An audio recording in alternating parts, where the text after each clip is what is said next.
Hello Tigers, and welcome to the TMNtv Newscast for Wednesday, July 25th, 2018. I'm Jaden Mount. And I'm Haley White. And in news this week, the governor of Kansas issues a new marketing slogan for the state, and an accident hits Table Rock Lake.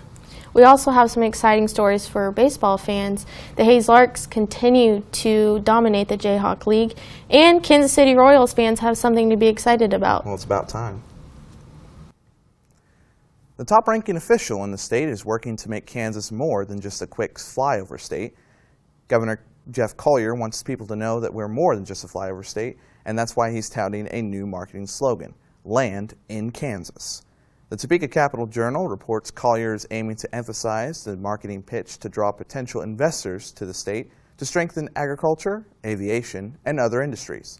The governor said, "We want people to come to our state. If we continue to work together, we will ensure that Kansas is no longer viewed as a flyover state. We want people to land in Kansas." Collier is locked in a tight battle with several Republicans in the upcoming primary election August 7th. He took over for former Governor Sam Brownback, who left the post for a spot in President Donald Trump's administration.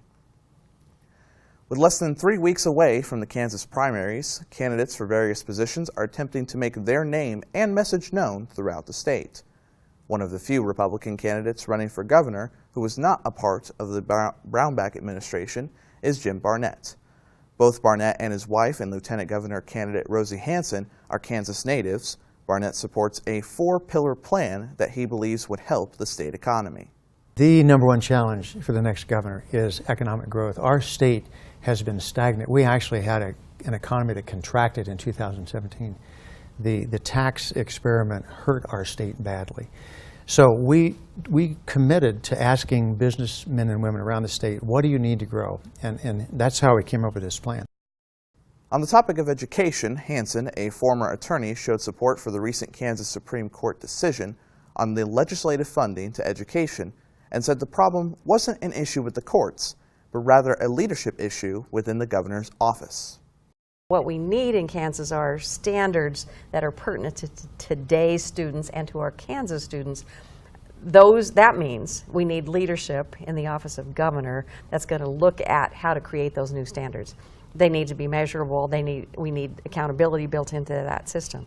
And I think that we have with Kansans Can right under our nose some of the standards that we probably ought to be looking at. One of those is on the front end, are kids ready for kindergarten? And on the back end of that, can they get a job?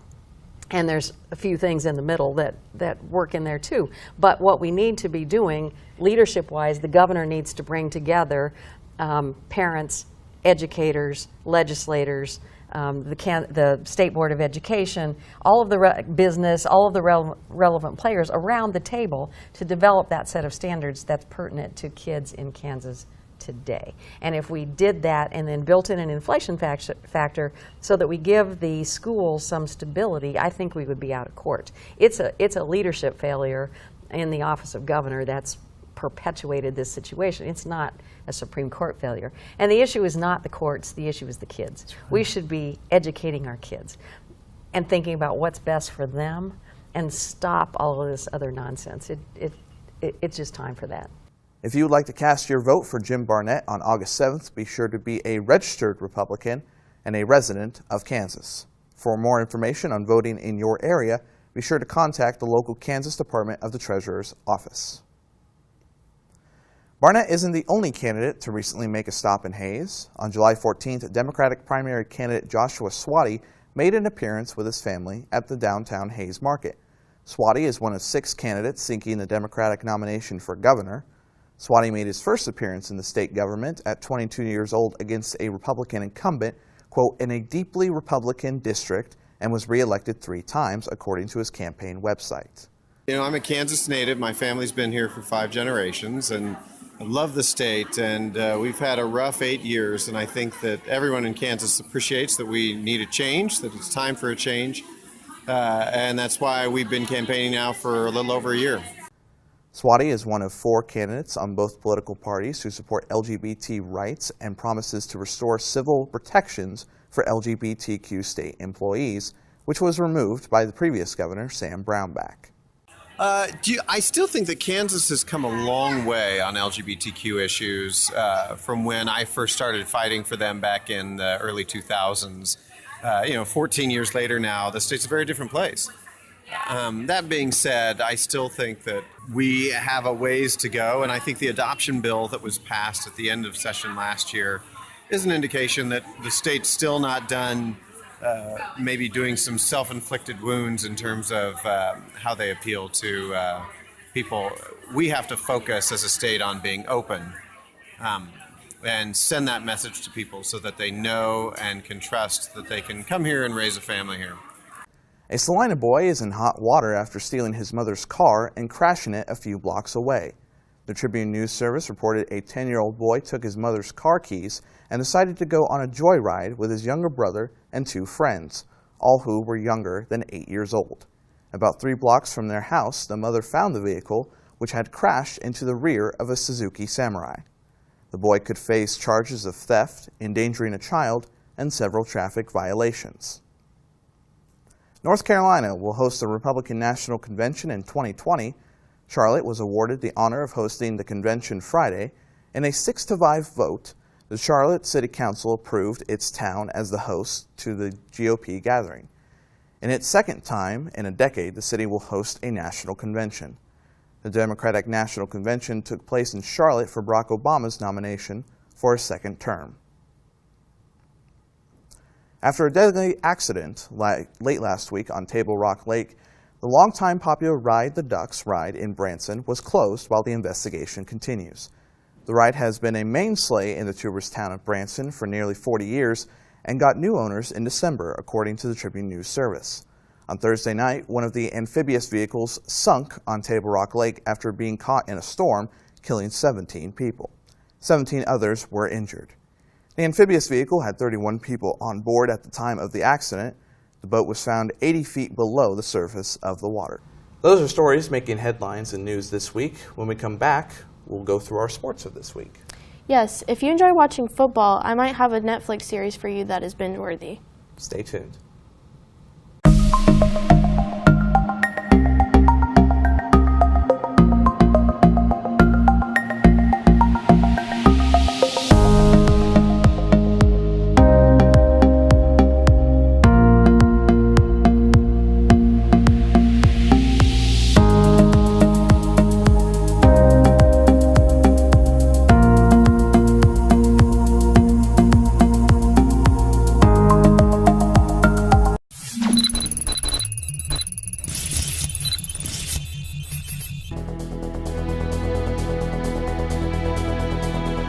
One reason students should major in MIS is that it's a nice blend between technology and business.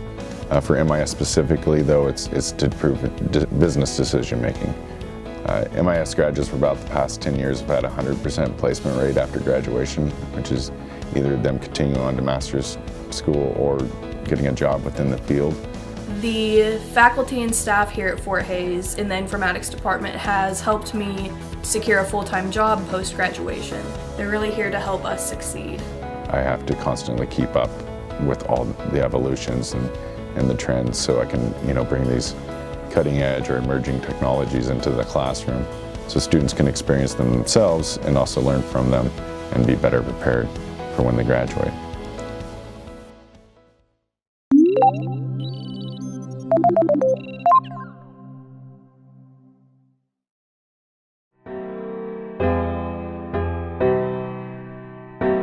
The talented prospect Lael Collins from LSU. For a touchdown by Mike Evans.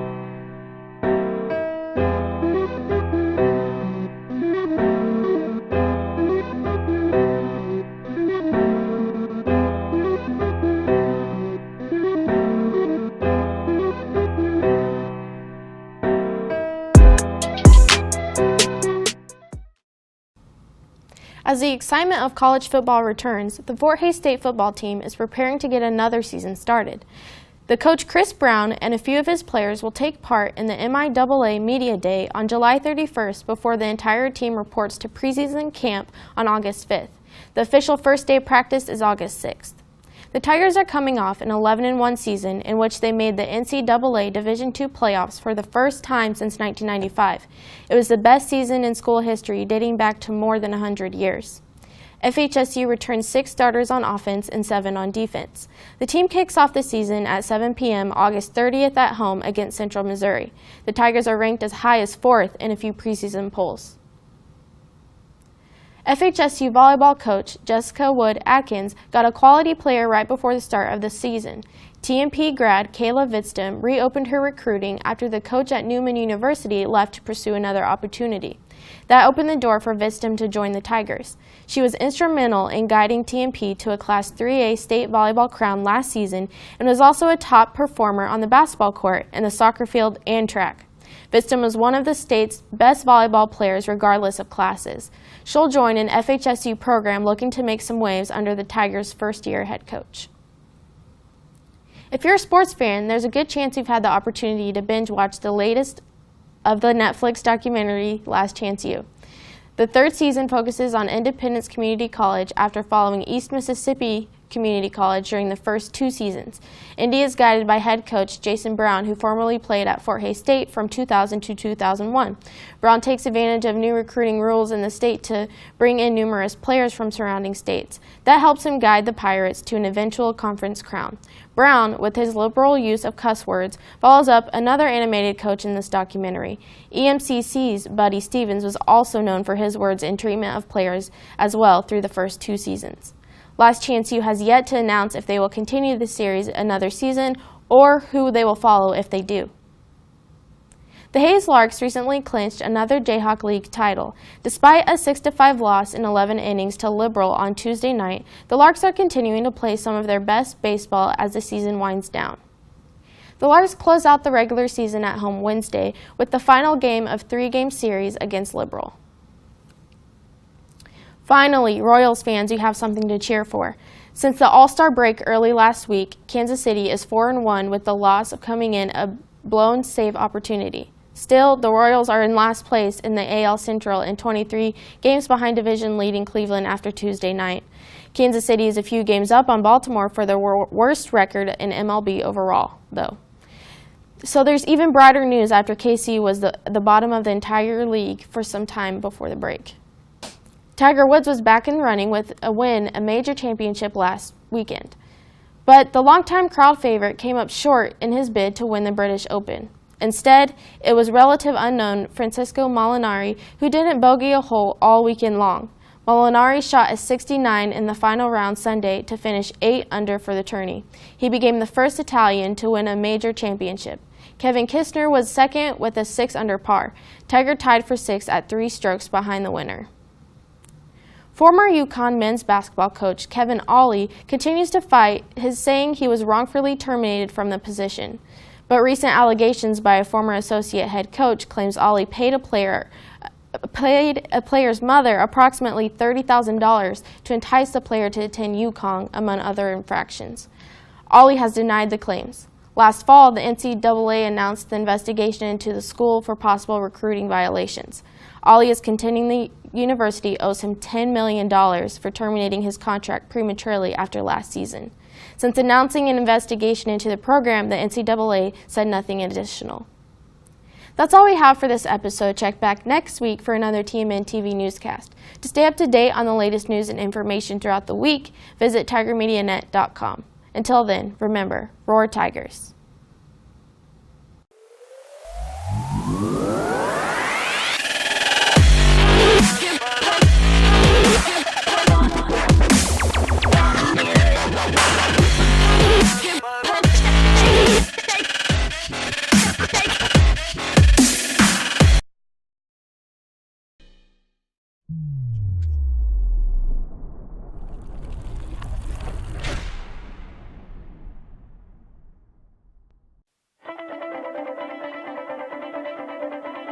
Five, 4, 3, 2, 8. Take it. The Tiger Media Network is Fort Hays State University's independent student media organization. It's a student employment opportunity where you can work for either the news side or the sports side. So you can be on live sports production, which produces all of the live sports broadcasts that we do, or you could be on the news side and do news stories covering things on campus, so presidential announcements, student government association.